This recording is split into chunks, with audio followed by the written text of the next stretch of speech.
Baik pemirsa, kembali di Sapa Pagi. Pada pagi hari ini tentunya bersama dengan Pak Adi dan juga Pak Mahrus dari Elsima Malang atau Lapas Siji Malang. Yang pasti tadi sudah dijelaskan oleh Pak Mahrus dan juga Pak Adi ya.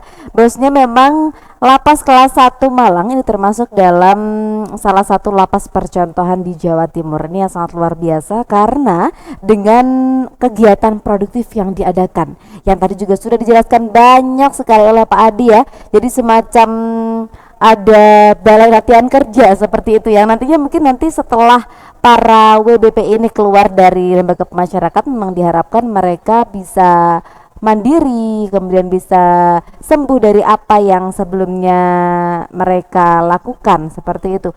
Tadi sedikit dijelaskan bahwasanya memang di Lapas Satu Malang itu ada kafenya juga dan katanya kafe ini juga terbuka untuk umum. Ini apakah juga melibatkan warga binaan pemasyarakatan atau WBP ini, Pak Adi? Mungkin gantian Pak Marus yang menjelaskan. Oke, baik. Kita ke Pak Marus. Bagaimana Pak Marus? Apakah Iya. ini juga mungkin bukan cuma kafe aja ya? Apakah dari semua eh, produktivitas yang dilakukan oleh warga binaan lapas atau warga binaan pemasyarakatan ini mereka diterjunkan langsung, dan kemudian untuk pengawasan apabila mereka diterjunkan ke lapangan itu seperti apa Pak Marus? Silakan. Terima kasih Mbak Intan. Baik. Memang kita punya ide untuk buat kafe di Elsima itu yang namanya Jagoan Gel itu kan. Itu idenya berawal dari kegiatan-kegiatan internal atau di dalam lapas Siji Malang itu sendiri. Karena kan di dalam lapas kami kayak tadi ada budidaya jamur dari dulu sampai di kita ada kegiatan roasting kopi juga. Roasting kopi itu kita perlakuan setelah pasca panen ya. Kita beli kopi hasil panen dari masyarakat sekitar Malang ya, karena kopi juga salah satu endemik di Malang. Kemudian dalam kita proses melalui sortir, dan akhirnya kita setelah menjadi kopi, kita juga buat pelatihan barista, Mbak.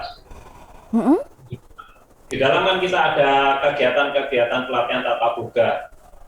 Di jamur sebenarnya kita ada yang ditempati Pak Adi itu sebenarnya juga konsepnya itu sebagai kafe jamur itu. Jadi untuk pasca pembinaan terhadap warga binaan terhadap pengolahan jamur beserta turunannya itu di tempatnya Pak Adi. Berangkat dari situ, kemudian di dalam juga ada barista yang di dalamnya itu sebagai pojok kuliner, Mbak ya. Akhirnya kita pengen buat sebuah kafe di luar di mana seluruh krunya itu dari warga binaan kami. Dan ini suatu yang eksotis, anyway. Iya, betul. Dari chefnya, baristanya, helpernya, semua itu dari warga binaan. Bahkan kan ada grup band juga. Grup band itu ketika kafe ini kita buka, ada live musik dari warga binaan kami juga. Dan itu ternyata sambutan masyarakat Malang dan Pemkot Malang itu sangat antusias. Dan ini sebenarnya selaras dengan tujuan kami untuk membaurkan atau mengasimilasikan warga binaan kami dengan masyarakat. Jadi warga binaan pemasyarakatan itu tidak semenakutkan yang mereka pikirkan gitu. Setelah itu kita di Jagongan Gel itu kita buka, banyak warga pada berdatangan dan mereka malah pada penasaran gitu kan. Dan ternyata disitulah anggapan-anggapan yang menyeramkan terhadap lembaga pemasyarakatan itu ternyata tidak ada gitu kan. Itu Mbak untuk perkafean kami. Namun demikian, karena kemarin kebijakan PPKM sementara waktu memang kita nggak kita buka dulu, Mbak, karena perkembangan pandemi ya, ada varian baru Omikron ini, sementara kita tidak aktifkan. Terima kasih, Mbak. Baik. Baik, sementara untuk pengawasan dari para warga binaan pemasyarakatan yang diterjunkan langsung ke lapangan seperti apa, Pak Mahrus? Oh ya, Mbak, untuk warga binaan yang bisa kita pekerjakan di kafe di samping lapas itu, seperti di awal kita sampaikan, itu minimal telah menjalani setengah masa pidana. Setengah masa pidana. Setengah masa pidana. Kemudian untuk pengawalan di lapas Malang itu kan ada lini-lini, ada lini keamanan, lini pembinaannya itu kan pembinaan kemandirian, pembinaan kepribadian, pembinaan. Kemudian ada satu bidang Kampik dan satu bidang satuan pengamanan. Nah, untuk pengawalan itu merupakan ranah di keamanan. Selain itu juga kita merangkul masyarakat sekitar, yaitu Karang Taruna atau RW setempat.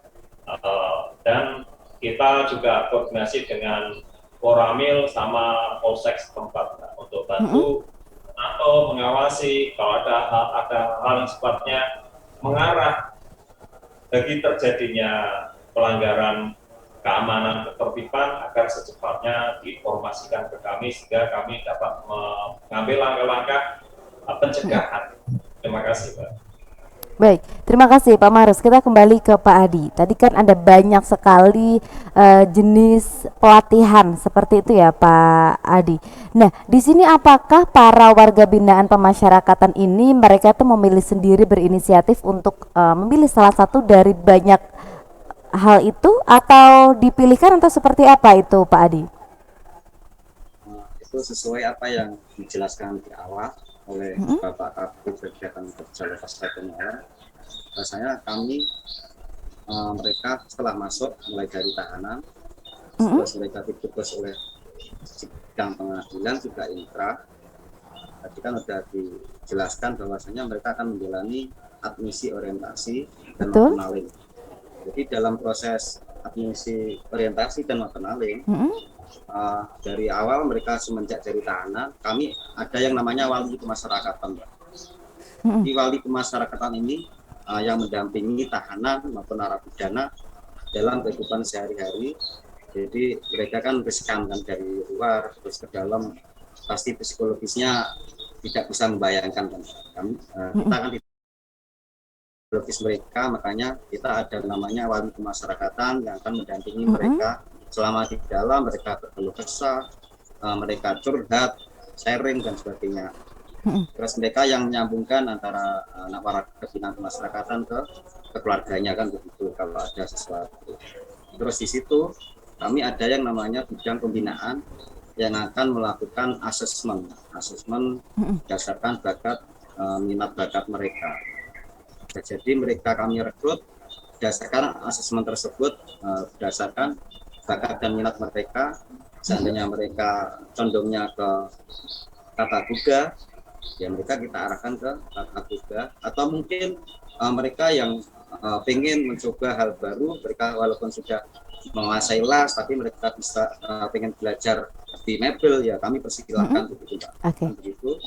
Terus bagi warga binaan yang memang tidak mempunyai istilahnya latar belakang keterampilan apapun, ya kami tanya kamu pengen kemana, kamu ya mungkin warga binaan kan tidak semuanya begitu ya, yang namanya warga binaan, namanya orang kan macam-macam, pasti mereka ada yang malas, katakanlah kan begitu, ada yang malas, nggak pengen ada kegiatan, pengen mereka tidur aja di kamar, ya mereka yang malas tersebut ya kita arahkan. Dan di lapas tidak boleh ada yang namanya warga binaan itu tidak mempunyai kegiatan, makanya kita arahkan kalau seandainya mereka tidak ada kegiatan, ya kita arahkan untuk ke pembinaan kepribadiannya, mereka mengaji, kami ada pondok pesantren juga, pondok pesantren di dalam ada sekitar 800 warga binaan di situ. Hari-hari mereka ngaji, hari-hari mereka diajari beragama yang baik. Bahkan kemarin juga ada sudah di wisuda, mereka jadi calon ustadz namanya, calon ustadz yang akan mengajari sesama teman mereka di sini. Bahkan mereka kalau sudah bebas ada sertifikat, mereka bisa mengajar di tempat lain. Baik, berarti untuk pondok pesantren yang ada di dalam lapas ini sendiri, 800 WBP ini sendiri, mereka yang dengan inisiatifnya sendiri berarti Pak Adi ya? Ada yang seperti itu, ada yang kami arahkan begitu. Tapi mereka memang melakukan kegiatan mulai dari mengaji, kegiatan keagamaan lainnya, ini semuanya dengan ikhlas tanpa ada paksaan dari lapas seperti itu. Hanya kami membina dari mulai admisi orientasi, mampir tersebut kan kami kenal berbagai macam kegiatan yang ada di sini. Mau tidak mau mereka kita ajari kedisiplinan, mereka kita ajari kebiasaan. Jadinya orang yang tadi apa istilahnya setengah malas, setengah apa, kalau memang dengan rutinitas yang sering, terus disiplin yang sering, kan mau tidak mau mereka jadinya jadi ikut. Jadi ikhlas tanda kutip gitu Mbak. Terus di sini tidak hanya ada pesantren aja, kami di sini ada gereja, ada pura, jadi Bhinneka Tunggal Ika kalau di Lapas Malang, dan isinya apa? Isinya aja 3.000 lebih. Iya, baik Pak Adi, terima kasih. Kelanjutan pembahasannya akan kita bahas setelah jeda iklan berikut ini ya Pak Adi, Pak Mahrus, dan juga pemirsa Madu TV Nusantara seluruhnya. Kami akan segera kembali.